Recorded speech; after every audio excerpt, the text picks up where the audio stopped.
Well, no, I don't read. I'm here to lead, not to read. That is the Simpsons quote that I like to reference all the time. But yeah, so no, basically, yeah, the way this starts is I'll give Dennis a nice little opportunity. It starts like this: we talk in a B-roll, and then I say something dumb, and then Dennis inserts the theme music and makes it all look really, really great. And then I'll pause. I know that's where you're gonna cut it in. I know it.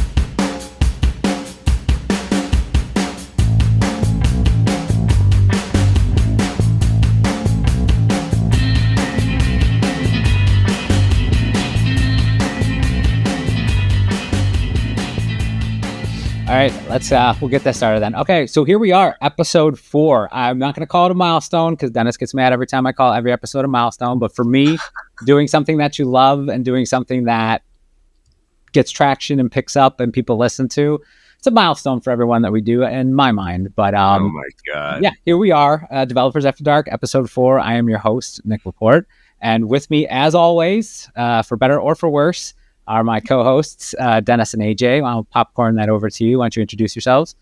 Yo, Dennis Edson here, developer advocate at HubSpot, and I am joined with another guy over there. You can go and do your own thing. I'm AJ. I'm also a developer advocate here at HubSpot. I feel like these intros are kind of getting redundant, Nick. Well, they are, but you have to. Now. Yeah, but don't forget, there's going to be new people watching every time. But I feel like the billboards should be taking care of that. Like, we should be recognized at this point. That's true. The radio commercials and the billboards, and then the Super Bowl ad will be fantastic when that comes out. So look forward to that in February sometime. So that'll be nice. But I will popcorn it over to, or go ahead. I think you were going to introduce Bree. Well, yeah, because no one really cares about the three of us. That's not why people tune in. It's our awesome guests. But before I get to that, let me just go through a couple of, usually at the beginning, what we do is we go through a couple of housekeeping items, any announcements or notes from the management on what to fix. Really, from last week, there wasn't really anything dumb or ridiculous we said. So that's a good round of applause for this. May I change? Actually, there's one thing. There's a mistake. I would like to add one. Okay. You said that we'd be dropping the last episode the day before Halloween. Oh, no. Yeah. That is true. You were ridiculous the week after in your chain mail. So, just putting that out there that. Yeah, that was. And I also had to, I'll admittedly, okay. All right. There's one admonishment. I did have to change my LinkedIn post because I went and wrote it that way as well. And then right before I hit send, and then I was talking to, I think it was you, Dennis. And I was like, oh, shit. Yeah. Then I had to go and change so that was I got excited because we dressed up. So that was why I was like, oh, this is going before Halloween. We're dressing up. This is great. This is great. I got a little ahead of myself on that one. So, okay, there was one minor, we'll call it minor since it was me that did it. It's a very minor thing. Of course. But moving on from that, because that's not really important. Something that is very important is coming up very soon. As soon as I get off my lazy ass and finish it, the website for the podcast is going to be live. When that is live, we'll have show notes. We'll have pretty much a episode list, if you will, and then a way to contact us if you want to be a guest on the show and things of that nature. All of that will be there. So that'll be coming up very, very soon. We'll post an announcement and things like that when that happens. How's that Joomla development coming for you? No, it's all Scratch. Notepad. HTML handwritten in Notepad is kind of how I'm doing it.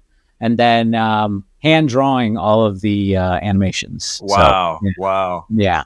I mean, no big deal. Just doing a couple seconds. It's fine. I know someone in this room wanted to work for Disney. So if you need an animator, he's right there. That would be me. True. That would be this guy. Yeah, I'm looking for good artwork, but yeah, I mean, I'll keep you in the I Rolodex. totally understand. Yeah, stick figures aren't what you want. I get it. Yeah, I mean, I'll keep you in the Rolodex, but that aside, moving on. Check the inbox. No notes from management except for I need a haircut because, as I was told, the mohawk is getting kind of out of the viewport, if you will, if we're talking from a development perspective. But enough about me. The real reason why everyone is here is because of our guest, and I will let her introduce herself. But she is Brie. That is her name. And this is going to be one of those episodes that are going to be great because we get to talk to somebody who is, whether they know or not, a friend of the show, or whether they want to be by the end is always the key. But Bree, why don't you go ahead and tell everyone who you are and what you do? Yeah, I'm Bree, and like everybody else, or most everybody else, I am also a developer advocate here at HubSpot. We get a lot of developer advocates because they're the only people that want to talk to us at the end of the day. Anyone else that knows us is like, It's those true. guys, It's true. I'm good. That's, it's okay. But why don't tell us a little bit about, and this is kind of something that we like to ask everybody, and the three of us ourselves, we kind of, the first episode we did this as well. How did you first get into now being in debt? Like I'm giving a little bit of a way as someone who also codes. Like how did you first get into that aspect of things? Because like the reason I ask is all three of us have like interesting paths on how we got started into. I call it like into tech, but then obviously that's a very broad way of describing it. But like at the very beginning, what was like one of the first things that got you into like tech and or like coding? Bree, if you say anything about real estate, I'm going to be very upset because everyone so far has some sort of real estate tie-in. The weirdest thing. I have not, though. To be clear, That's true, I that's true. am not from a real estate background. I'm from a school supply background, so That's true. That's true. totally different. No, Go ahead, Bree. no real estate background, but you know what? I think the closest thing you could probably say is making houses in The Sims. That's the closest I've been to real estate. But video games are the reason that I got into wanting to learn how to code. Like technology has always been really interesting to me. And I remember like when I was younger, like AOL Kids, when you used to have to do dial-up and plug the phone into the computer. I used to love doing that. And I used to like sit on my dad's lap and be like, oh my gosh, what are you doing? When he used to like take the computer apart, like add new pieces and everything like that. So it's always fascinating, but it wasn't until I started playing video games and realized you could make mods for them that I was like, I want to do that too. So I ended up taking my first programming class in high school. Never did end up making the mods, by the way, but it set me on a different path of being like, oh, wow, I can do all this fun stuff with coding. That's so cool. What coding, by the way, just out of curiosity, what programming class was offered in high school? The first one was Java, and then we also had AP Computer Science A and B. I did A and graduated before I got to take B. I had typing basically in my school. A basic HTML. I think that was like the only thing that was offered. So yeah, that's great that you'd be able to get offered those things. No, that's fantastic. So now you mentioned a little bit about gaming. Now, and I did not know this about you because we had just, and let me know if you don't want me to tell the story, because we had just like officially met at Inbound just recently. Yes. Like we finally got to talk to each other. And the way was sort of funny. And I don't know if you know what I'm going to say, what I'm going to mention. Yeah. Do you? Okay, you do. I By the way, actually Bree, I'm just sorry turned that that you notification off. Did you? You Okay. meet him at Inbound. That's very unfortunate. I mean, Yeah. most people, it's like they there's a distance, and that way they could be like, oh, I think there's something wrong with my computer. Sorry, got to go. But when it's in person, it's very hard to get away from me. So it's So true. So I tried hard. Do you mind me telling the story? Is that okay? No, go ahead. Okay. So we were at Inbound, and like I said, it was one of the first times that I actually saw Brie in person. Because, all the other times it was either in passing in a Zoom call, or it would have been like just like messaging within Slack. And there was like a couple of us like standing in a group just talking. And I had my phone in my back pocket, and I kept hearing this noise, right? So now anybody that has any type of like, doesn't even have to be like a medical device. It could be anything that has something that makes that distinct noise, right? That is associated with that. It's almost like second nature. It's kind of like Pavlovian almost, to the sense where you hear it and it's like, I know what that is. And so once or twice, I heard this noise. And for me, in my brain, it is the exact noise where my glucose monitor loses connection. So I keep pulling my phone out of my back pocket and looking, and I'm like, there's a number there, which means it didn't. But I keep hearing this noise. And now this isn't some noise where it's like, oh, everybody now has that popular ringtone. No, this is a distinct. So twice I hear it. So like now I'm in that mode where, do you know when you hear a sound and you're kind of like, your eyes are scanning the room waiting for it so you can kind of lock in on it the next time? Well, I hear it and it's like coming from my left side, and Bree's standing like to my left. So finally I just, never really even like, aside from saying, hi, my name's Nick, and just being like, oh, okay, cool. I lean over to her and I go, you know what? Your phone makes the exact same noise my glucose monitor does. It's crazy. Not thinking like, hey, someone else could also have that. You're not the only person on the planet that actually does. And sure enough, it was hers disconnecting like mine would, making that same noise. So I was just like, and I must have looked like an idiot because I'm like, oh yeah, that's why, because it's literally that noise. And I was just like, another instance of me like making a complete jackass of myself, like when I meet people. So it was par for the course, but I thought it was pretty funny when you do you get to click like phones and become community members in some sort of. There's like a club, and then you get to be part of that club if you can match. Did it have like click badges like at Inbound where you just like click your badges together? Yeah. It's like catching Pokemon or being an Inbound and clicking your thing. So it was like, but no, it was a really cool way to meet somebody, because then it's like the instant have something in common with them thing, instead of trying to like search that out via conversation. Still searching, trying to find that commonality. I know. The fact that we both work at HubSpot, I think, is probably the only thing, and you tolerate me a little bit. But no, to come full circle with that, I did not know also that you were a fan of gaming as much as you are, which I thought was fascinating. Because one of the things I saw, and I wanted to ask you about this because I did not get a chance to actually look into it, but AJ did confirm that that's like gaming is like one of your passions as well.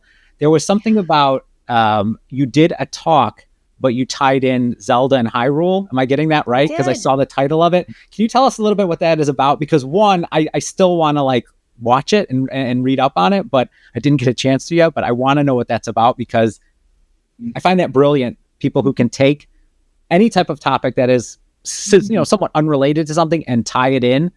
It's a beautiful thing to me. So I'm interested. Absolutely. And dare I say, the reason that I am a developer advocate at HubSpot is because I realize that AJ has those Red Dead Redemption paintings back there. So that's definitely the entire reason that I got this job. But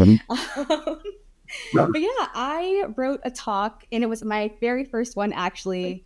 Now that I'm thinking about it, what is the full name? It had a really long name. It was something about the quest of mastery, mastering React hooks in the realm of Hyrule. And it was basically a Zelda tie-in to teach the different React hooks that are, like currently available. Yeah. The reason I ended up doing it that way was because, number one, I was scared to death to present or to give like a technical talk, but it was something that I really wanted to push myself to do this year. So I was like, okay, well, if you have to do it, make it something that's fun, something that you're going to want to immerse yourself in, and something that's easy for you to talk about. And sometimes like technical topics can be a little bit dry, and I didn't want to be in front of people and realize I was losing people while I was talking. And I was like, video games, like a lot of people can relate to them, or even if they don't play them, there are concepts that I think everybody can relate to at least a little bit. So what I ended up doing was teaching each individual hook by creating a Hyrule social media app. And within the app, I created all kinds of demos to display like the technology or the concept that I was talking about. Yeah. And it just was a fun way to cover the hooks and then also sprinkle in a little bit of fun or Zelda characters and things like that. That's fantastic. That's awesome. Now that was your first one? Your first talk? Really? Okay. Because I got to say, like every time I've seen some of the stuff that you've been posting, and you've done other conferences since then, right? You've done a couple. I have. So how was that? I actually did that before I became an advocate.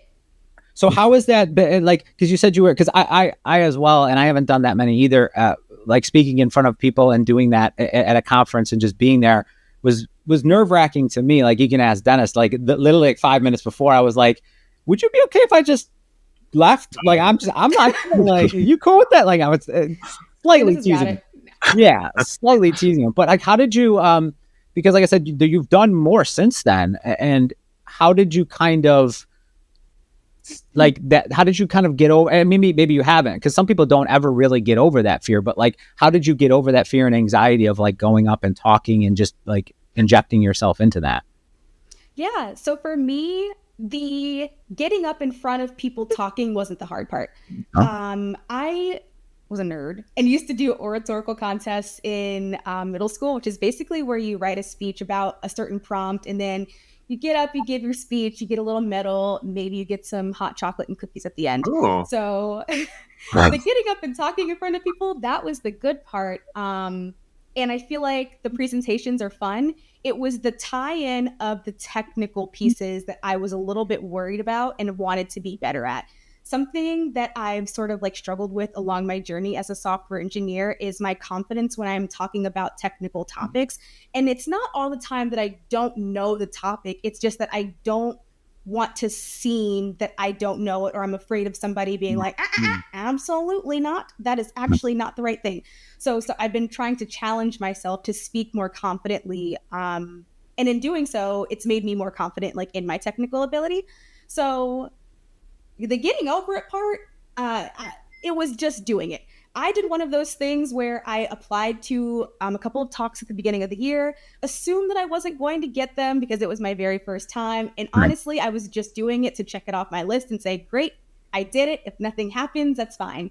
And then all of a sudden, I got an email that says your talk has been accepted. And I said, holy crap, now I got to write a talk and present it. And I was fine up until writing the talk. And it was right before I was going to give it that I was like panicked. And I was like, oh my gosh, I actually don't know if I can do this. Thankfully, my husband actually went to that conference with me, and we were in Wisconsin. And I was just sitting there, and I hadn't slept in like 3 days, just making sure that like all of my technical stuff was right, chatting with ChatGPT to make sure that what I was going to say is correct. And there was just a fear of getting in front of a technical audience at a technical conference, getting ready to teach this topic that a lot of people do know. And once I started talking, it just kind of lifted off of me. And I was like, you know what? At this point, it is what it is. Whatever I'm going to say, I'm going to say. If somebody has a correction, that's great. We can both learn from it. But yeah. When you complete your speech, do you crave hot chocolate and a cookie? Is it like the Pavlovian thing, like from middle school? Not anymore, because I don't want my phone to start making crazy noises if I have too much sugar. Oh yeah. I think that conference did have like a walking taco bar. So honestly, I'm pretty sure that was better than hot chocolate. A walking taco bar. That's awesome. Yeah. Like the Fritos, and then you put your favorite taco toppings on it. It's a Midwest staple. It's You can do like Fritos or Doritos, and then you put like the ground beef inside of the actual bag where the chips are, and like the salsa, lettuce, and everything like that. This kind of give it a little bit of a shake, and then you just take a fork and eat it from the bag. What? No, I know Frito pies. This is a new concept to me, and now I got to go. Oh yeah, it's a popular. It's a Midwest thing for sure. Yeah. And don't worry about your thing beeping. Like, ask Dennis. Mine went off in the middle of our inbound talk, so I wouldn't. It was really freaking annoying. I was in the middle of something, like all of a sudden, like, what the hell is going on here? I turned it off. Waking up at 3 a.m. Right, I turned it off so it wouldn't. I silenced the phone so it wouldn't make noise, and then it made noise to tell me that I'd silenced the phone and therefore turned Bluetooth off. So it literally defeated the purpose of. I should have just shut the phone off completely. Like it just it completely backfired. If I would have just left the phone. You should have seen the glare that I gave him during that. The look I gave him was like, I am so sorry. I didn't. I literally threw it off stage. So yeah, I threw it off stage. There was something that looked soft, so I just chucked it at whatever was on the ground and just threw it off stage. I was so mad. I was like, yeah, but never. I don't ever be embarrassed about that. That's for sure. I take the cake when it comes to doing dumb stuff. But you also mentioned too, and I wanted to bring this up, like, which one of your favorites so far? Because it sounds like you've been busy with conferences. Like, is there a certain one you've done so far that's been your favorite? I think they've all been unique. I've done more conferences this year in my career than I ever have. That was also one of my goals this year, is that I wanted to get out and do in-person events. Right. I started to come into my career during COVID, and I feel like I didn't get some of that, the fun in-person events that were, like held before COVID that maybe happened more locally a little bit more often. So I wanted to go out and do them more. I've been to React Miami. That was a really fun conference down in Miami, close to the beach. Just like the scenery was good. And I feel like the vibe was good. The people were good. The talks were good. I liked the ambiance. That conference was in Wisconsin, and that was at a water park, and I got my dates for travel wrong, so I ended up leaving one day early, but they had a whole like pig roast inside the water park, and it was all kinds of fun. Everybody brought their kids, and I think that's a really cool concept as well, to be able to bring your whole family to your conference. Yeah. And then one of my other highlights was BattyCon, and that was in New York, and that was really fun because there were a lot of women of color in tech in the same place, and that's not something that you see normally. So I think those were the really special ones. What was I'm not familiar with BattyCon. What is that? BattyCon it's not just software. I would say it's all forms of tech, cybersecurity, even like non-technical roles. And it was its second year happening, and it was in New York City. And I gave a fun talk there about CSS, and it was called Code But Make It Cute. And it was literally just coding with CSS for the sake of fun, for the sake of making something artistic, not necessarily, for a bottom line or a business purpose. No, that's fantastic. I like that. That's pretty cool. That's very cool. I couldn't help but notice, and these are your words, not mine. You mentioned the words, or you mentioned that you're a nerd. Now, I have to ask, as a member and a card holder of that club, was there any interest early on, or even throughout, of like any kind of other nerdy things like Dungeons and Dragons or things of that nature? The card games and board games, not as much. I wasn't exposed to those until I met my husband.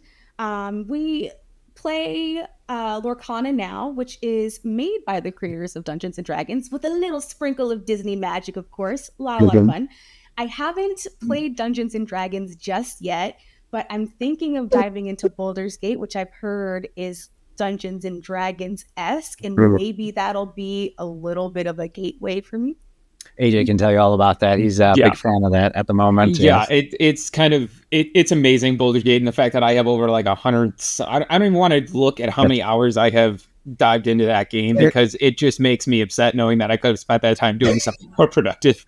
You have a family, right, AJ? I'm just The fact that you're mentioning the number is impressive. Like, I would not, on my Steam account, I'm not mentioning any of the numbers of hours played on any of the stuff. I don't even want people to know. It's a little embarrassing.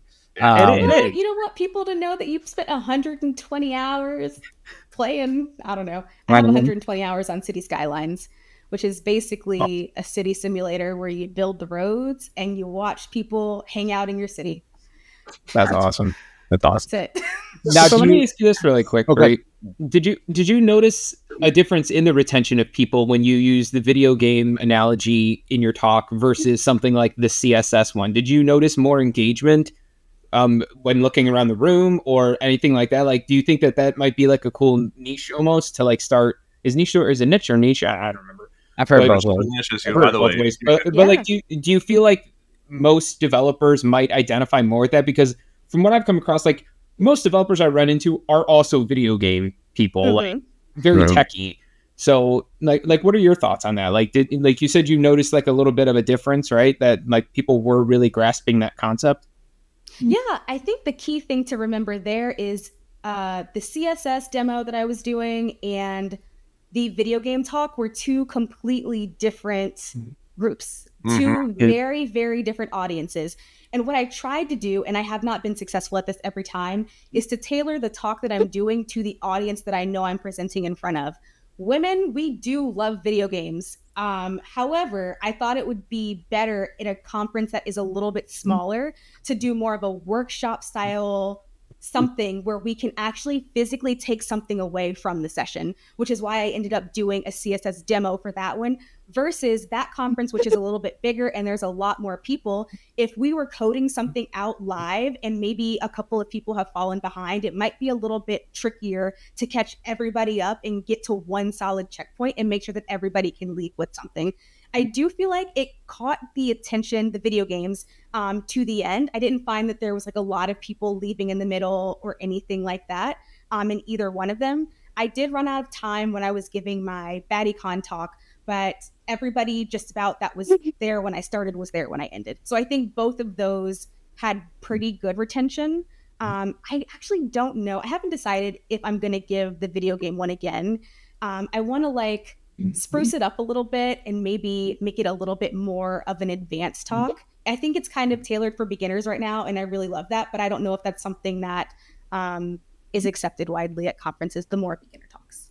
I think with the advanced stuff, you have to start moving into Super Mario Brothers for sure, because I think that's going to be where it's at. For you know what I mean. You've got a lot of material to work with on that one, absolutely.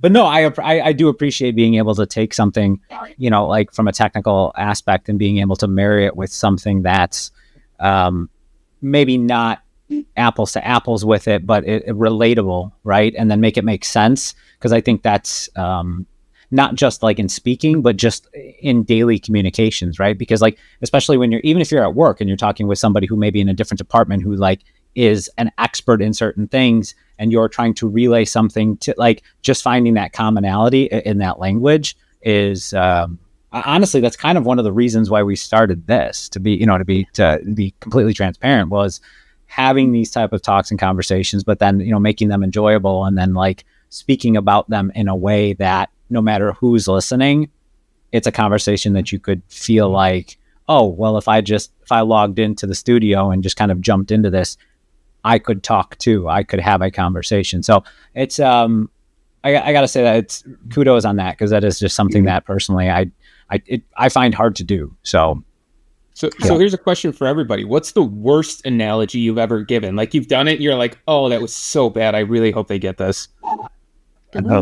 Worst analogy? For me, I'll go first since this was my question. But like, I was trying to explain to a coworker one time why the internet was so slow in the office. Because like, everybody had the same shared connection type thing. And it was during like one of the World Series or something back in an old job. And like, naturally, everybody's like, the internet is rough right now. Like, we can't get anything to load. And I was trying to explain, like, yeah, there's like 5 people streaming the baseball game when you really don't need to be doing that. And I was trying to use baseball and like a pitcher throwing a ball and like 17 people throwing a ball all at the same target. And like, only a couple of you are hitting it. And I just, as I was going, I just kept going. And I realized I was losing them more and more. And then I eventually was just like, it's complicated, and I like walked away because like I didn't know what else to do. That's the way to end it right there. It's complicated. Just walk away. That's the perfect like mic drop. You don't get it. It's too complicated. No. That's fine. Were any of them sports fans? Like, did you just kind of guess that they were and just assume? Hey, because like in my mind, I was like, well, it's the baseball playoffs are going on, so I'll just use baseball as an analogy, and I totally missed the ball on it, and it was just one of those things where like, deer in headlights look like didn't even register with me, and I just kept going and going until like I basically almost made them fall asleep of boredom. If I may, you're not really a sports fan either, so to choose that seems to feel like that seems even more odd to me. Do you know what I mean? Like I don't. Okay, I just it was great. It was great. Okay, it was great. People were falling asleep. This is good stuff. Yeah. I think they stayed. They didn't leave. Well, I mean, we were in an office and they were at the desk. We didn't have a choice. Yeah. Okay, that's fair. I don't have a specific example, honestly. Like I just know that I try to force chickens into every example that I possibly give. So, sometimes I push a little too hard with it, and it makes no sense what I'm doing. It's like, why would you even try to do that? Why are you making a custom object for this that makes no sense? I'm kind of the same way. I've been kind of classically trained into using the analogy of cars and like building a car when it came to specifically when it came to SEO, because trying to like use an analogy in that area always was difficult, and I'd always find myself like staring into another set of eyes that looked like a deer in the headlights, and it was just like I've gone too far. I realized my analogy makes no sense. I'm sorry. So it was like it from an SEO perspective. I had a when I worked at the real estate place, we had, and I'm bringing this up because Dennis loves real estate. When I worked at the real estate place, we had kind of like a partnership with another company, and I was able to like bounce SEO ideas and stuff off of them. And their SEO person there always used car analogies, and it was like so seamless. I must have sounded like an idiot talking with this person, like when I would try to use an analogy, and I always found that for some reason, car analogies with SEO was gold every single time. But yeah, every other time I tried with any other thing, it was disastrous. It was absolutely, I'm almost embarrassed. I'm glad I can't remember specifics, but I do remember the end result of the stairs and then staring back kind of like, you get it? No? Okay. So it was rough. It was very rough. What about you? I don't think I have one either. I put video games in everything, either video games or Disney. Disney doesn't always go over as well, and I think it's because a lot of times I reference like the complications that there are in planning a Disney trip these days and like how expensive it is. But a lot of times people haven't been in like quite a number of years. So they don't get like, you can't go without your phone now. Like you have to have your phone for everything. You're glued to your phone. You have to buy everything beforehand. And like there's so much planning. So I think that kind of just like goes over their head and it's like, oh, that was really niche. And you're really deep in a community. It's true though. Yeah, it's true. Like I'm surprised at that too, because I would think more people, I guess the phone thing, yeah, I understand that. But yeah, I'm surprised that it doesn't hit as well with people, especially using Disney. Because I know exactly what you're talking about. And yeah, it's brutal, absolutely brutal. So but yeah, I'm surprised at that, but it's all good. I understand that, I guess. But I wanted to ask you, one of the other things is a lot of the summits that you've been to so far, have they all been like, or have they all had React in them? And focus, do you have a specific focus right now as far as like favorite thing that you're kind of working with that's really, I mean, for me, it's always been, I don't know, I was a designer first. So for me, anything CSS related has always been something where I'm like, oh, that I want to be a part of that. Is React something like that for you, or is there something in particular? It is. Is it? I think web development in general, and I've liked React the most. I used to use Angular. I think in 2018, 2019, it was a way older version of Angular, and React was sort of like brand new to the scene, and a lot of people were transitioning over to it. React made more sense to me than Angular did at the time, but I know Angular has recently gone through like a little bit of a resurgence, and they have like a lot of new things that have come out. So I would love to give it a try again soon. But honestly, any technology that lets me be a little bit creative or build whatever funky, weird ideas I have, it's just React, Tailwind, and Astro are what I typically use the most right now. Nice. Excellent. Now, kind of going away from technology slightly, this is something that we love to ask everybody. We asked Hannah this as well. Hannah, she does a flower business on the side. If you could have, and I always have to preface this because no job can ever get away from technology to a certain extent. If you could pick a job, whether you made it up or not, or whether it actually exists, that could take you as far away from technology as it could, or as you could get away from, what would that be? For a long time, I was split about what I wanted to do. Not a long time, a little bit of time. I was split between wanting to be a baker and also like technology. Technology's been like ingrained in me. I always knew like whatever I do, it'll be there, coding. I loved it. But for a while, I had a cupcake business. And nice. I didn't want to give it up when I went to college, but unfortunately, it's something that just didn't stick. And I did like entrepreneurship competitions. I had like my own like clientele. And for a while, I thought that I would be somebody who codes and then also somebody who has a cupcake shop. And my whole idea was I wanted to have a Subway style cupcake bakery because I hate chocolate frosting, but I love chocolate cake. And sometimes like they put the chocolate cake with the chocolate frosting. I don't want that. So I was like, okay, well, people can go down the line, choose their cake, choose their frosting, pick all kinds of like toppings that they want.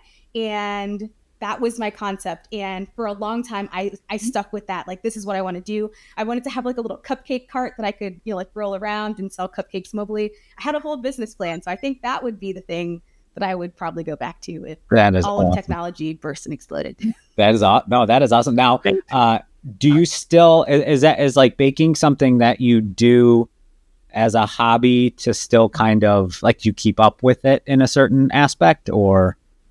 Not as much these days. The reason I ended up getting into it is because my dad is a professional chef, and regardless of how much I wanted to cook, I can't. My whole family can cook, and my thing is baking. So when they were cooking, I could add a baked good to the table. Is it because of like measurements? Is it like because you're more like, I always think of like my wife's a great cook, but she knows nothing about what a tablespoon might be, or weighing things out. Were you just more precise with things, or just? No, I think I experiment too much and I deviate from the recipe too much. So like, of course, my dad, professional, mise en place, get everything ready beforehand, measured, weighed out, follow the recipe, cook for the masses and can cook for like small quantities of people.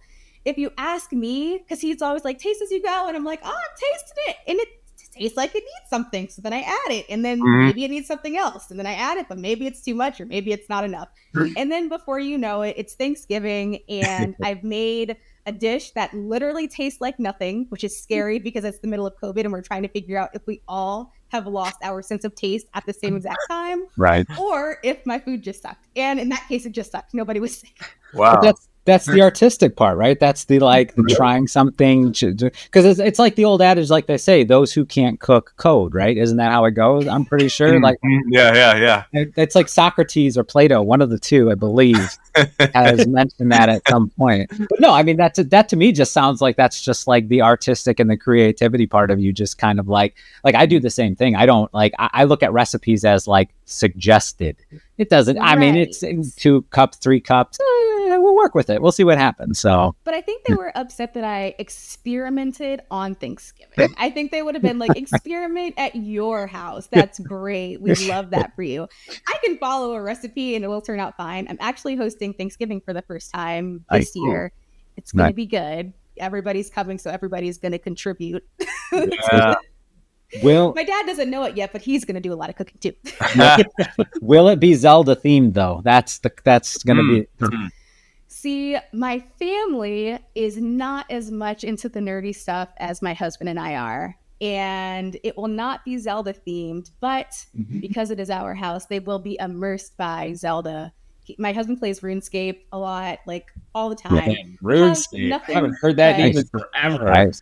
Oh, and it's the old school version. He's playing the version that I think everybody was playing in like the early 2000s. Right. I remember that. Wow.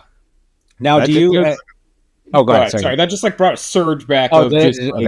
Wow. Now, if you don't mind me asking, like, do you and your husband, when you guys talk, because me and AJ do the same thing, like when we're together and we're talking, like, do you get into that sort of, and our family hates it, like absolutely will leave the room. We get into like that nerdy type of talk where it's like, it's the ones and zeros. It's the thing I dread that this podcast would turn into one day, where it was like, we're talking about lines of code and semicolons. And it's like, me and AJ do that, like when at family get-togethers, and it can literally clear a room. Do you ever find yourself doing that with you and your husband?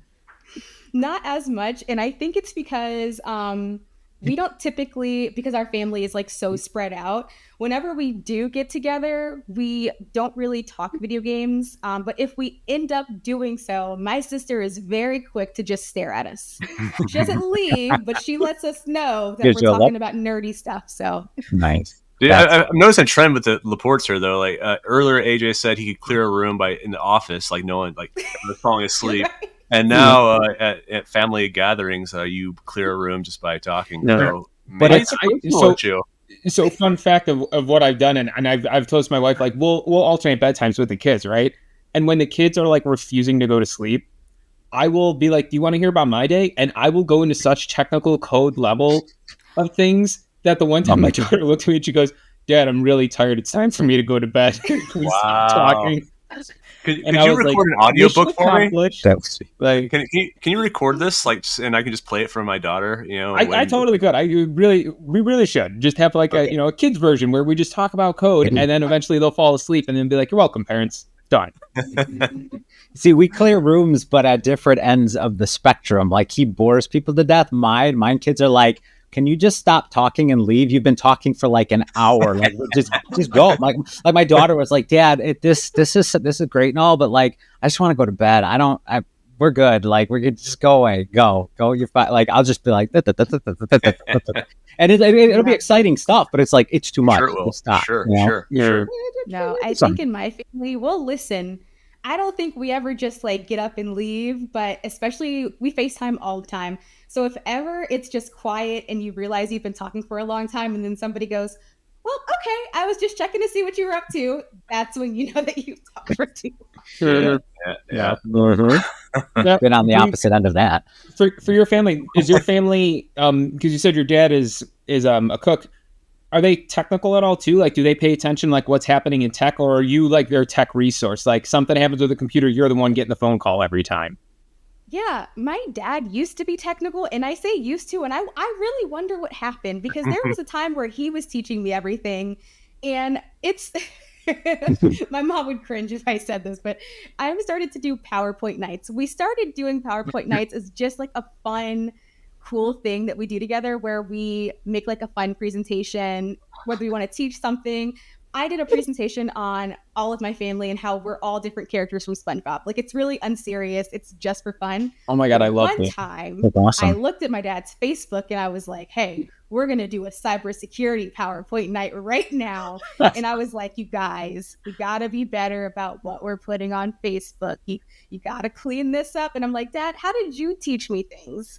You taught me things, and I'm having to do a PowerPoint night for you to make sure that you're safe on the internet. Oh my. I love that idea. That is brilliant. Yeah, I think it's funny, but also like amazing. I don't know if I've ever heard fun, cool, and PowerPoint used in the same sentence, though. But as a tech person, it is. I mean, like, if you're not, it's probably like, hey, why don't you sit there and look through my vacation photos? Sure. Okay. That's how we do vacation planning, like trying to figure out what excursions we wanted to do on a cruise, or trying to figure out like where we wanted to go on a family vacation. My sister did one on fire safety, because my mom says I did it, but I didn't. She put food in the oven and it was set to cook low and slow. And I guess like a fuse in the bottom of the oven broke and it caused a fire in the oven, and I panicked and I froze and I didn't know what to do. And I ran out of the house with the phone, but I did not know what to do afterwards. Like, it just escaped me. So then my sister did a PowerPoint night on fire safety. So wow, that's amazing. Nice. Very cool. I mean, I think it's a pretty cool thing to do. I mean, I would hate for the other person that had to sit through it, because I like, as much as I talk, it would probably be miserable. Yeah, we'd have to get like one of those like countdown timers that like they have for you. Just like play you off, because you will. If you music, no, I know. We will talk. Funny story, and he's gonna hate it because I always tease him about it. But like, he didn't actually suggest this, but I keep telling everyone at work that he did, and like, he gets like, he does get mad, but it's just like, I didn't say that. But one of the people on my team, Max, which one day he'll be on the show as well, I hope. We were doing something, but we were talking, and he's like, he's like, I can't remember how it came about, but we were giving an update on something, and we were all doing like kind of like a round robin update thing. And he's like, well, they should only be around 5 minutes. And I'm like, yeah, I just have this hard time. I just keep talking and talking and talking, which anyone who's watching this now can attest.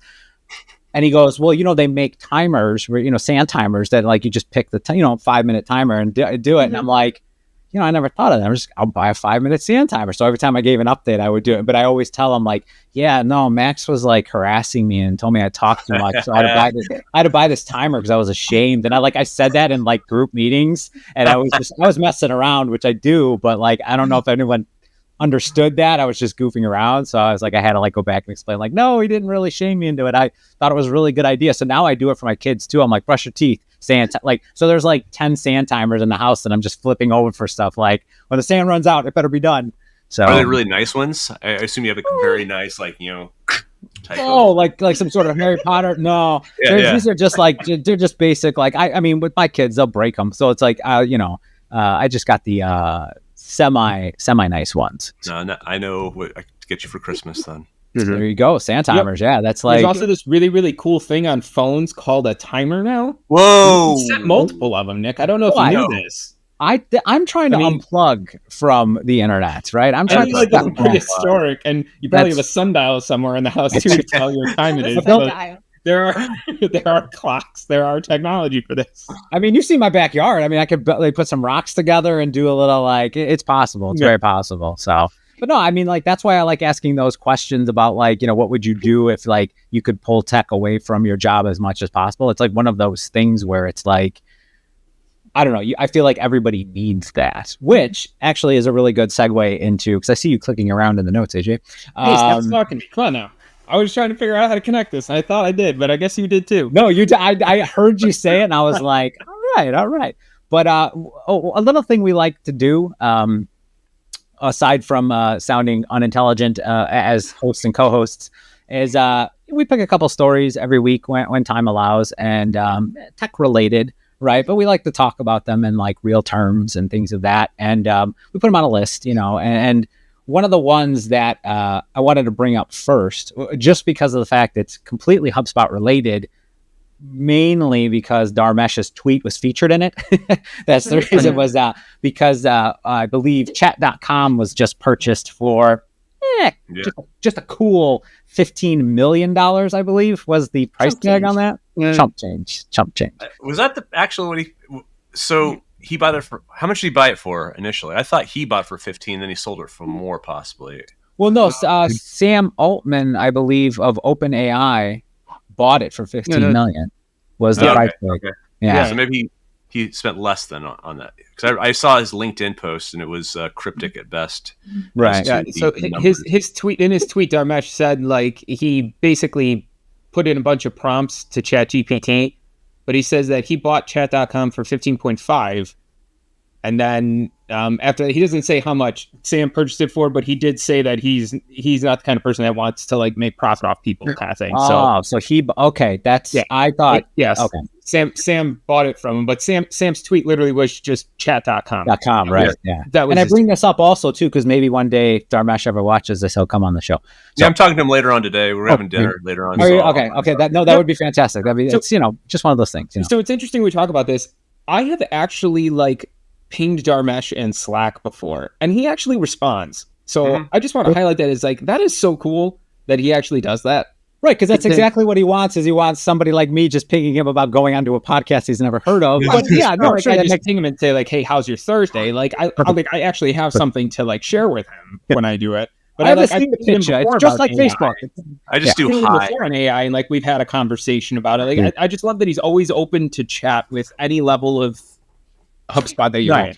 Yeah. How many Slack messages from random people have you gotten? It's like, hello, just that's it. Yeah. It's like the equivalent of a spam phone call, basically, is what that is. Yeah. So I don't think I'll be doing that to the head of the company. No, I don't think I'll be doing that just yet.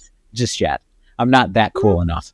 Maybe one day when people, this becomes Joe Rogan-esque numbers, maybe that. We'll see. But no, I still think like I envy those who got into the, I don't want to call it domain squatting, but like who got into the game of domain purchasing, right? With the foresight that, these 4-letter, 5-letter domains are going to be, those people are just rolling with. Well, he was, let's just be honest. He bought it for an ungodly amount of money. So it's not like he was. Right. But I'm saying like with respect to like being able to sell a domain for that price, just in general, is one of those things where it's like thinking back, like, I don't know, 10, 12 years, like when I was working in real estate and not like really, like there was still plenty of domains to buy, right? Like the .com isn't, because like what nowadays you figure,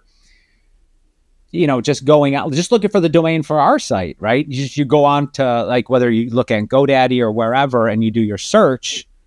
Some people nowadays, you'll spend like a good part of the day just trying to figure out a domain that, one, doesn't sound dumb, two, is related to the product, or maybe it's like spelled differently. Like, you could spend a good portion of time just trying to find a good domain now, where if you had the, that future site and you were buying this stuff up, and again too, like there's also a maintenance cost, right? Because let's say 12 years ago I bought like 1,000, 4-letter.com. I would still be paying every year for that, like, so the bill would be ridiculous. But talk about a payoff. I mean, it's not Beanie Babies, but don't get me wrong, it's a big. It's, if you would have done it, you're looking good now. Do you think as we spoke about on previous episodes, I have a lot of domains I would love to sell people, but I don't think anybody's going to pay any more than like the original price you would pay for GoDaddy for it. Buy DennisEdson.com. Do you think that in the future domain value is going to be as important, like having a really good domain name is going to be important? Or you think like with the aggregators out there, the chat GPT, so to speak, where everything's like brought into one space, whatever your domain is, doesn't matter? I think values are just going to go up, honestly, because how many can you, how many words can you put together in your own way before it just becomes like every domain is 75 words at that point? You know what I mean? Because like I remember back in the day, and Nick, you might remember this. Remember when I tried to like create an advertising thing when I was like 20, and it was like Warhorse advertising. Oh, I thought you were talking. I did, and like I bought like the like Warhorse like advertising and like all these things, and then literally like a month later, Steven Spielberg released his Warhorse movie, and it's like it doesn't matter. Even if I did have traffic, it would all get blown away by the release of the movie. So it's one of those things where like the younger me was like, oh, no one's ever going to use this. This is great. And now the older me is like, yeah, I probably should have named it something a little bit different and tried to go a different direction. But it's one of those things where like, you know, you buy so many domains that they're like, I like we talked about before, I have a ton of domains that I'm probably never going to do anything with, but I have them all redirected to places. So yeah. You also tried to buy LA portfolio, like LaPorte folio, but didn't realize it was LA. Like that. Who would have that? Who would have that? Like LA as in like Los Angeles? Like, okay. That's the first thing I asked them. No, hold on. So in my defense, I wasn't even thinking of it as LA portfolio. I was thinking it of as LaPorte folio. And the first question I asked him, I was like, do you mean LA as in like Los Angeles? And he's like, and then literally like the next day somebody had bought it and literally created like LA portfolio. And I was like, oh my God, like I was there. I was like, it's that moment where like you were there and you didn't do it. And I was like, ah. So that's why I just buy domains randomly now when I'm like, maybe I should do this. And then I'll just get rid of them a year later if I don't have to. I'm like, do you have a weird impulse, Brie, about buying too many domains that you can't do anything with? I love starting projects. Every time I start a project, it gets a domain. I don't have some domains now, and I have even fewer completed projects. But I do have one that I've been holding on to that I'm positive I'm going to get up and out before the end of the year. Nice. So I'm holding on to it. I'm not going to let that one go. Very nice. Good. Very good. Did you all buy your children's? You don't have to if you don't want to. Did you all buy your children's names? Sorry, go ahead, Dennis. I'm talking over you. That's okay. I'm talking over you. Did you all buy your children's names? Their domains? I did. I did not, but I got email addresses for them, which at this point doesn't really seem like, and that's the thing too, like, because you were asking about like, do you think it'll be the value? At a certain point, they tried, and I don't know who they would be, whatever the governing body is of like top level domains, releasing like more, like like I can't remember like some of the ones like right off the top of my head, but there's like I don't think there's like .fm, because that was one of the suggestions by David Roma was purchasing like, something like developer, something like .fm or something like that. But even that was taken. But I don't think that even that, I think people are I think non-techie people, I think are still so ingrained in the .com association. Yeah. Maybe .net, maybe. I remember Comcast.net. Even they switched it, right, to the .com eventually. But I think people are so ingrained in that even trying to open that up, it doesn't kind of alleviate the pressure of like finding the right .com, right? So I see it getting worse before it gets better as far as like the pricing of some of this stuff. Now I say that as like worse. Like if I owned one that somebody wanted 15 million for, I'd be like, this is the greatest thing on earth. I don't. So I consider it the worst. I don't know how it kind of pans out at the end, but I don't see it changing anytime soon just because of like what's already been attempted to try to alleviate that kind of, I don't want to spend all day trying to find the right .com. Well, you can do a whatever. And it's like, we tried that. It doesn't really, like in real estate, we tried that, like, especially when they started opening up some of those TDLs, or TLDs, it just didn't work. Like people they're like, what is that? What's the .com again? It's like, oh no. Yeah. So, but I think we are starting to slowly move towards a place where like people are realizing that there are more extensions now. So like people are starting to go to those random extensions and that are like on billboards and stuff like that because people are like, well, it's just part of the internet now. Like the internet. Yeah, the internet. The tubes, the set of tubes. Well, let's jump over to because I know AJ, you had brought this up in pre-show. I think before we started actually even recording, but that was the owner of the WordPress.com launches the tracker for sites leaving WP Engine. That to me is like, that's, I don't know. I don't know how I feel about that. I'm just like, you're having a dispute, right? And you're like, it's already public. to an extent. Very public. Yes. Yeah.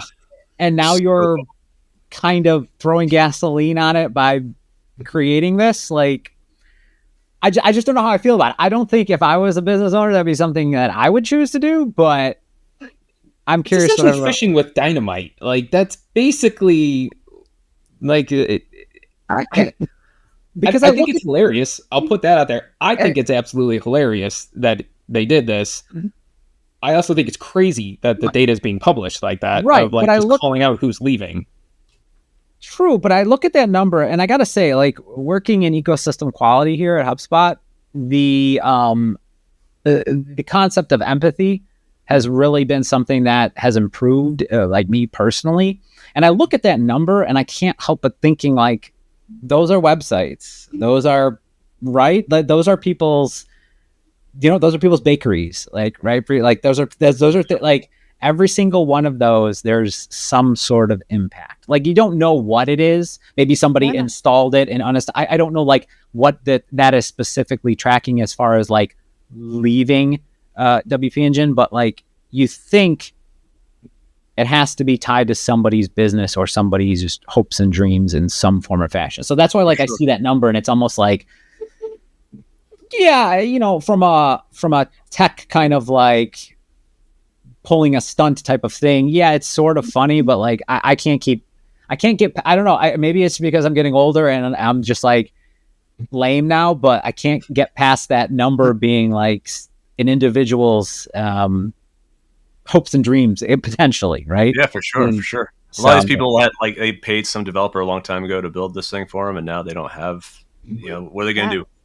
Right. That's what I was just about to say, is that they're not all people who are quote unquote retaliating against him or even, like, caught up in all of this drama that there is. It's just people who maybe relied on somebody else or are just living their lives and are just, like, moving on to something new or making changes or honestly, like, whatever it is, which is right. It's like that number, like, now accurately personifies collateral damage. Like, it's just like, it's like in detail now, So yeah, to me, I saw that and I was just like, oh, and then I'm like, oh, yeah, different kind of I'm like, that's rough. So I also think this is really interesting because, like, WP Engine was like is really well known, right? So, like, when freelancers and stuff like that are building sites for people and WordPress is the option they go with, I'm sure many of them probably move towards WP Engine because it's like one of the top. I pushed it. That's what I mean. Like, now developers have to kind of rethink their scoping, and this is something that it's one of those things where I think of it as, like, freelance developers or people that are building for stuff that are trying to help people choose the technology and the tech stack in which to operate their business on. This is going to be an interesting thing. Like, now you really do have to think, like, okay, well, you could say WordPress and you would be like, oh, it's always going to be around. Is the host always going to be around now? Like, that's one of those things where, like, this small little thing has caused such a blow up where, like, you really need to think about when you're scoping for a customer, is the technology that you're proposing, is it still going to be there? Sure. Down the line. Yep. 100%. That, I keep thinking of that number. But okay, I'll move to something that's a little bit less depressing then, because now I'm just kind of like, oh man, really? Here's one that I'm just like, I'm kind of like, okay, it's techie. I get it. I think it's cool. But Amazon, like, now in Arizona doing the delivery of Prime with their air launch, delivering packages with drones, essentially, is how I'm reading this, right? This is old news. I mean, like, not necessarily with Amazon, but, like, remember Domino's doing this, like, in a college campus, right? Right. Yeah. No. Yeah. Does it too. But I'm thinking, like, in Chicago in the winter, that's not happening. This has got to be a seasonal thing, or it's got to be a certain state thing. You can't do this do you know what I mean? So, like, to me, it's like motorcycles in Illinois. They're great for the 3 months you get to drive them, and then they're put on blast. Pools, or even pools in that matter. You can swim for maybe 3 months, maybe even with a heater, 3 months, and that's pretty much it. So I think I'm curious because it makes me wonder, like, what security they have around these drones. Because I mean, there are people already, like, you fly a drone over a Renaissance fair, get ready, you're gonna have bows and arrows taking your thing down. Like, it makes you wonder, right? You know, Right. and I don't mean to play devil's advocate on it, and I don't mean Well, to no, like, you know, go to that level, but like how many That's people are most going to be people's like, "Look at fears. the size of that box," and you know, basically Animal Right. Crossing slingshot it down for a free prize, Yeah. right? Also, like, I've not read this article. Is this one package at a time? I mean, what's the efficiency of this? The way the pictures are showing it, yeah, it looks like one, because I don't think you could do like that. I mean, these aren't huge drones. I just think the concept of it, like, yes, it's been like talked about before, but trying to actually make this some sort of, even if it's like, it's got to be super isolated to certain areas and certain seriously. Yeah. I mean, like here, like I'll see the Amazon trucks coming from the their warehouse, and it's like 5 giant trucks. Can you imagine like 10,000 drones just like coming at you, a swarm of drones? Amazon, that sounds like the worst thing in my life. That's like end of the world, apocalyptic type of thing. To me. You just look up and see the highway or not highway, the skyway traffic. Yeah, so right. All the drones shooting past each other. It's for everyday essential. The drone That's looks like a mini DeLorean. I don't want a part of it. I don't want a part of it. I just want to see its little DeLorean. It does. Sort of does in a way. It's for everyday essential. So there's like 50,000, because I lost where the thing was, but it's 50,000 everyday essentials. But right now it's just in the, well, I think because Amazon has like Amazon Essentials. So it's like if you want Q-tips, they consider that like an essential. Like, but it's also weird too, because they'll also say like, oh, I need an HDMI cord that's gold plated. It's an essential. It's like, is it really an essential? Like, I'm thinking essentials like things you have to have, like, you know, for hygiene or whatever. But no, HDMI cables are also, because I remember I was buying something from Amazon. It was like Amazon Essential or however they label it. And I was like, HDMI cord? Really? That's an essential? It's labeled as an essential, at least when I was looking at it at that time. So, but right now it is just it's just in West Valley, Phoenix metro area. Mm-hmm. But I'm wondering if they're even going to try to, like, I can't imagine this being attempted outside of West, if not Southwest area. Illinois, good luck. Like, what's a population density that this could actually be acceptable? What do you think the maximum density would be before it just becomes overwhelming? Like maybe suburban, and because I could not imagine this in like, even like a little further south, like at least in our area, like south of Chicago, it's too dense. Like I could not imagine like, and the sheer volume, it has to be, like you said, it would be almost like Space Invaders, like crazy, right? Or asteroids or something, where it's just like, or when the cicadas and you're driving down a highway and there's like 50,000 of them, like that concept is like, you can't scale that. So I'm curious, like, if this is just some sort of like, not AI stunt, but like some sort of like, hey, look at what we're doing. And it's like, yeah, we can't really like scale this. It's not like we could actually like make this mainstream or something. I mean, Domino's never really took off with the air delivery of pizza. So, but keep in mind, they did have the pizza insurance now. So if the pizza does get jacked up, you do have pizza insurance. True. If it gets all messed up, like Domino's. No way. Yeah. I will say, when I think about like marketing, Domino's does some really interesting things that I don't see anybody else or any other pizza companies doing. It's a tech company, man. It's a tech company. Yeah, I'm telling you, that pizza tracker got me sold. Loved it. Right. Loved knowing that being pizza able to would just put text for pizza. Mm-hmm. I have not had a Domino's pizza in probably 20 some odd years, so I don't know if the quality has improved. Oh, it's good. It's good now. Good. It's good. Really? Their whole, because they even did the campaign. What was it? God, how many years ago was that? I don't trust LaPorte's when it comes to quality of food either. Food and music, no. Okay, that's fair. I understand the music, because my selection in music literally is the most outrageous spectrum of music there is. So I mean, I don't know if you're aware of who Melinda Green is in our community at all, Brie? Yeah. I totally screwed up her playlists. I recommended a song and I was like, oh, you got to check out this like song here. And like her Pandora list was just done for after that. And she's like, how did you do this to me? But like, she always makes fun of my music choices, because like, it's everywhere. It's all over. My whole family does too. I listen to a lot of alternative music, and then I go to show tunes, and then I go to 80s rock. Like, we can a different vibe every song. I like it, but they say it's a little too chaotic. The Spotify just tell you, I can't do this anymore. Sorry, I can't suggest. I don't know what to do. I'm sorry. No, actually, I listen to a lot of lo-fi, especially when I'm working. And I realized I maybe listened to it too much because there's this artist called Game Chops. It's actually a collection of different artists that do like gaming lo-fi.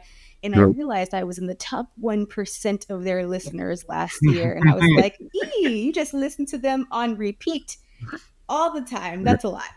Have you ever started over? Like with, I know you're on iTunes, or I'm sorry, I keep on saying Apple, whatever it is now, AJ, right? Yeah. Are you on Spotify, Nick?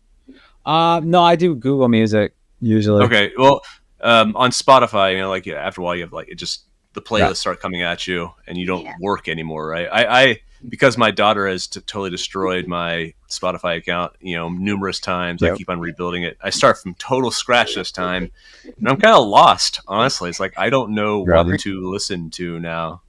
Yeah, that's where I'm at. I'm at the point where like I don't listen, like I don't travel to go to work, so I don't like have the radio on, so like I don't know what's new. I'm kind of listening to the same music over and over again. Yeah. Sometimes I'll be like, have you heard this song? My wife's like, yeah, last year when it came out. I was like, That's funny. Yeah, no, that happens all the time too. Like as soon as my daughter figured out who Taylor Swift was, I was like, yeah, we got to figure out some way to separate this. And then when my son realized he could watch Minecraft videos on YouTube, I was like, I got to get you your own account, your own kid's account. I can't. I was like, I can't watch anything. Everything's all Minecraft and, you know, crafty. And I'm like, I can't. I'm like, yeah, it ruins everything. But I don't know if there is an actual way like in Google Music to kind of just to like start. I wish there was a way where you could kind of just like start over. I mean, you'd have to like. No, I have a family plan. I have a family plan on Spotify, and like I just kind of like rotate through 3 different of the accounts. Like my wife has one, my daughter has one now, and I have 3. That I've just because I have it attached to our Chromecast, like our Google Homes. Yeah. And that's my account on there for some stupid reason. I did that, and Anywho, no, I completely get. At least your child didn't charge $300 worth of Minecraft stuff on your credit card, because I made that mistake of leaving that on his Microsoft account that I made for him. I left the credit card on there, and he just thought the gold coins were just, you just do it. And I was like, no, you can't just do it. That was the greatest thing when you called me to tell me that. Like, that's forever going to be something that I offer now to you. Just be like, oh, do you want me to get you some my coins? Remind me some other time. I'll explain the whole story, because it was just stupid. Like, it's funny the way he was like denying all of it, like in real time. But I'll tell it some other time. I don't want to. Kids do. They do. Yeah, it's one of those things. But let's move over to something that we like to do towards the end. Yeah, it's toward the ends of our episodes. We like to do this little game.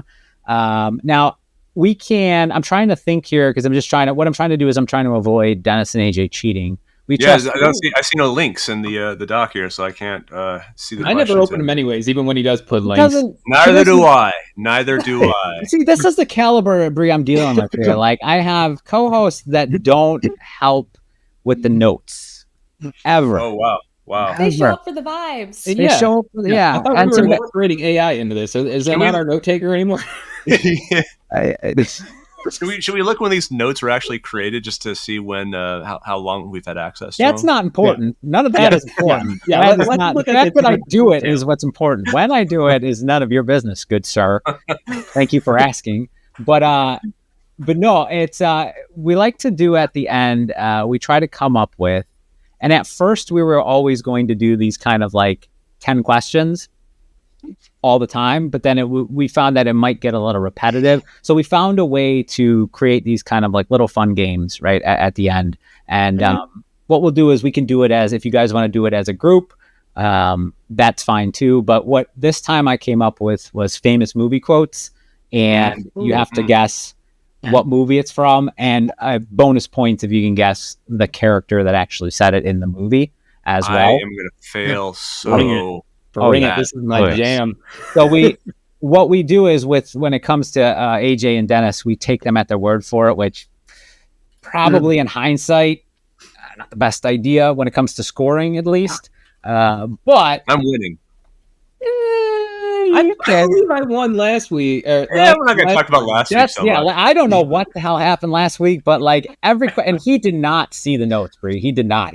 I made sure I hid that like it was in Fort Knox, and he was getting it was almost getting to the point where I was getting upset. I was like, how is he getting all these right? Like I don't, like I purposely, like when I know they're going to answer it, like especially like when that first episode that we did where it was just the three of us, I made sure I made questions that were like impossible to answer. You could take them in different ways, and I could be like, no. What I meant was like, you know, it was just like how many days of the week have 28, or how many months have 28 days in them? And they're like, oh, it's just one. I'm like, no, all of them have 28, and then some of them have more after that. Like those kind of questions. But what decades of movies are we talking about? I think that'll determine. This ranges. I mean, I've got ones in here from 1980 all the way up to 1995. Some of them they're more famous movies. Just so you know, Brie, Nick is kind of stuck in that era, and so that's not okay. It really is. Okay, that's only because no, that's all right. Let me explain. That's okay. That's not a fair comment because that's a very fair comment. No, because what happened was in the episode where we had he still built websites with tables, so it's definitely really good. First of all, iframes, not tables, iframes. But or no, just frames. Yeah, I guess. That's true. That's true. But that way I can pay someone else to code it, and then I just frame it in. So it works out well. That's how I do my job. You get thrown in. But no, the reason Dennis is making that offhanded comment is because of the fact that I think when we were doing one with Hannah, we were doing like famous movie writers, like things that they would ask for, like actors and stuff. And like it just so happened that the most ridiculous ones were in a certain like time period, like a bowl of M&Ms that are just blue or whatever like all of those like ridiculous requests were made within like the 90s or something like that. So he's like, it just so happened some of the funniest stuff stopped happening after before when 2000 hit, nothing funny ever happened ever again. All right, old man, LaPorte. All right, old man. I think kids refer to as the late 1900s now. Yeah. Okay. That is rough. Yeah. That was rough to hear somebody tell me I was born in the late 1900s. That was. Yeah. That hurts a little. That stings. That stings. But no, this game is famous movie quotes. Most of them are supposed to be funny movie quotes. But again, I'll be reading them, so they won't be as funny as when the actual person read them. But and then Planes, Trains, Automobiles be on it. I'm thinking. Dirty Rotten Scoundrels. Shower curtain earring hooks, right? Is that Planes, Trains, and Automobiles, right? I get you. We'll see.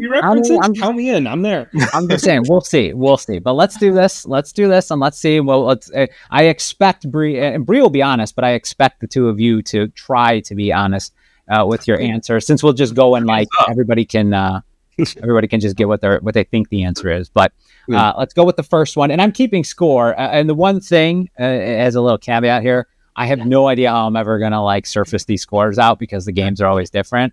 I might just shame Dennis and AJ one day, like on the website, since I would be fine. I have control of the source code and they don't technically. So, which is always a nice thing. But we'll start this. We'll see how this goes. And can I take a guess at the first one just to see if I can nail it? Yeah, but that's gonna be like. Is it the movie Hackers? Is that your first quote? No, it's not. Just check it. Continue. For those who didn't see last episode, and Brie, last episode we talked about the movie Hackers with David Romo, who's a developer in the ecosystem here and for the marketplace. And we were just talking about like that was the first, David's first, like when he first saw that movie, that's what got him into. And then he said he saw it at 13, which I told him I work at a video store, and I don't think I would have been renting that to 13-year-olds. So I just said a video store. I did. I used to. Yeah. I mean that doesn't help my argument about being old and not wanting to hear about the late 1900s. Saying that I worked at a video store. Because rewind is not the tattoo you want to talk about. I try not to age myself as much on a podcast like this, but I can't help myself because everything I talk about is like, oh, isn't that in the 90s? It's like, maybe. Continue including this quiz we're going to be doing. Well, this is the internet's fault. This is not. The internet did this. I didn't. I can't. I don't know. I don't know technology. I just Google stuff. I mean, come on now. So let's try this. See if you guys. If AJ is as good as he says he is, and Dennis is as bad as he says he is. Okay. But we'll try this. Okay. So quote number 1 is, if you can dodge a wrench, you can dodge a ball. Dodgeball. Yep. Wow. Dodgeball. Yep. I'm leaving. I did it. That's all it took. Mic drop. A dodgeball reference is all it took to get Dennis to leave. I would have done that to episode 1. What happened here? Holy! I don't remember the guy's name. I know I can That visualize. That was going to be the bonus point if you can name the name. Oh man, it was Captain. It wasn't Steve the pirate because that was Captain. No, there's no captain. Yeah, I can't remember his name. No military hierarchy. There was no captain. I don't believe. But it was Patches O'Houlihan. Patches Dodgeball is the one who said yes. Okay, number 2. Okay, I'm not going to do any voices because I'm going to completely suck at it, so I can't really and it would help Dennis and AJ and maybe you, Bree, too much if I tried. But and I want to look good here, so let's don't do too well on this. The person says, and I'll give it to you. It's a he. He says, "I don't know how to put this, but I'm kind of a big deal." Ron Burgundy, Anchorman. Did he actually say? Yeah, it's at the party. He says it when he's at the party with them. Oh, right. The woman. He's trying to hit on this woman, right? Yeah, it's it's the main woman. Oh God. Well, yes, I mean, you got the Ron Burgundy. That was the most important part. You got the it was from Anchorman. Yes, you are correct. It was from Anchorman. Very nice. Okay, number 3. Dennis, you're gonna know this one. If I told you Wolverines would make good house pets, would you? Or no, if they told you Wolverines would make good house pets, would you believe them?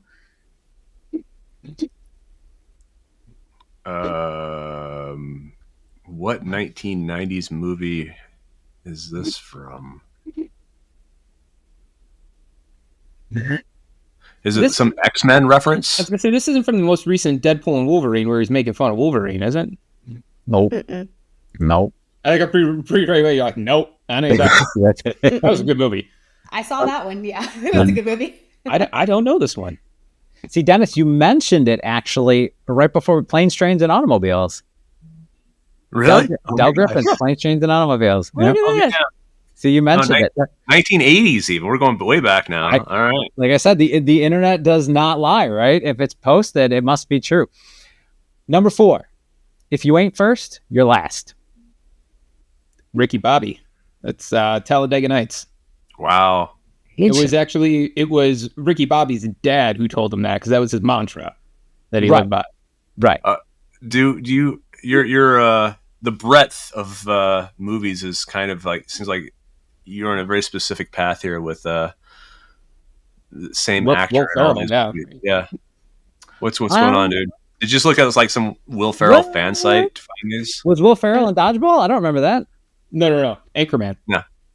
Okay, that's 2 of 4 so far. I mean, there's still 50%. You're right, 50%. I mean, just relax. Okay, number 5. I'm pretty sure there's a lot more to life than being really, really, really good looking, and I plan on finding out what that is. I'm going to say, what was it? Ben Stiller in Zoolander. Zoolander. Nice. You guys you're not bad. You guys are really good at this. Isn't it in the same? I'm realizing. David Duchovny? I don't know if he's in the scene with David Duchovny. I don't remember, to be quite honest. Yeah. I'm also now realizing that I know Nick's style here very, very well now. Like literally the internet. It's literally the internet. You're lying, dude. I mean, like the internet, yes, but like one specific site on the internet, perhaps. I literally printed it out and I throw a dart at. I take 10 darts, and it's just whatever I'm length. starting to feel like these are movies that came out before I was born, or that I wasn't allowed to watch. I definitely know I wasn't allowed to watch Zoolander because I was in like maybe middle school, maybe. Oh, it's such a good movie. Gasoline fight. It's great. It's a great movie. All right, number 6. Now he says, "You're not your dad. He could sell ketchup popsicle to a woman in white gloves." Tommy Boy. He tells it to Chris Farley when he's trying to sell him the car parts originally. Right. Yep. I did not remember. I haven't seen that movie since before Brie was born. These are this is what the internet provides as funny movie quotes. You keep on saying this, man, but like, does your computer only go to a certain year on the internet? I mean, is it just like I mean, I have my timestamp is set to 1994. I don't know if that makes a difference. Yeah, it surely does screw stuff up on my Google. Yet, so you don't have any worries there for a couple of years. Well, that's why I did it. I did not want to get hit with the bug. I just, my Google Calendar gets screwed up a lot, but I think everything else seems to be working okay. Yeah, on the computer that you're using, is MySpace still working? Yeah, right. Or no, I have a GeoCities. He was bragging because Tom was his friend. He didn't realize everybody had Tom as friend. my GeoCities account is running like clockwork right now. It is beautiful. So many animated GIFs. It's like a beautiful thing. Okay, now I feel bad saying the rest of these because they might. Well, you should. You actually should say them anyways, and we'll just continue making you feel bad. Right, this will be a better game. This is just like every other day. Okay, perfect. Okay. Number 7. Looks like I picked the wrong week to quit sniffing glue.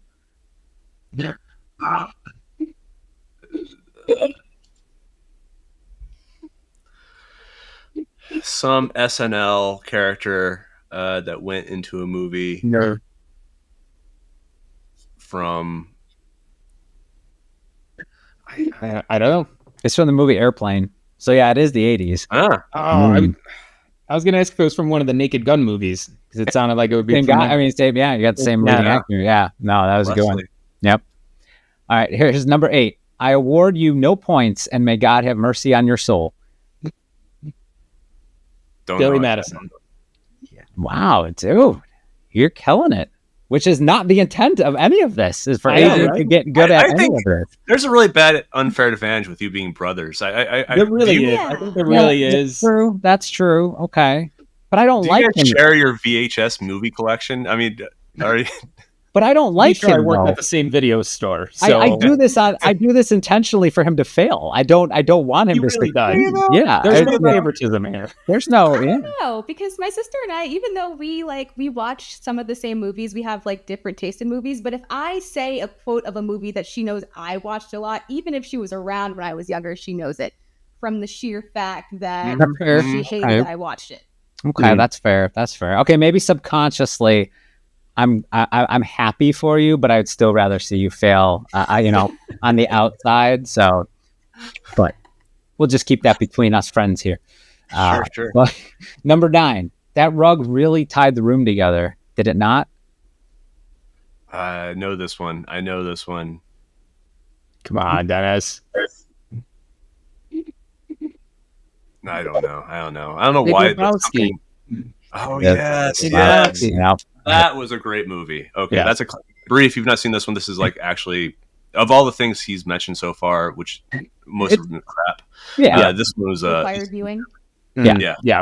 That Talladega Nights isn't that bad. I mean, that's a pretty good one. It's not Big Lebowski good. No, not at all. I'm not even trying to go. Okay, number 10. Now this one's I don't know. They've used this in like commercials. But there's no crying in baseball! ! Just to emphasize. Major League. No, very close though. A League of Their Own. See? Oh, wow. Tom Hanks, baby. See, it's quality. It's quality. Like this. Nick, that's going to have Brie never come back ever again. This isn't quality. Every single movie you just did was before she was born. Yeah. Really seriously. But these are classic. These are supposed. I don't think any movie was from the year 2000 and after. Like no, nothing. Possibly not. Actually, yeah, that's a good point. But yeah, that's just like. Yep. That's not possibly. It's definitely not.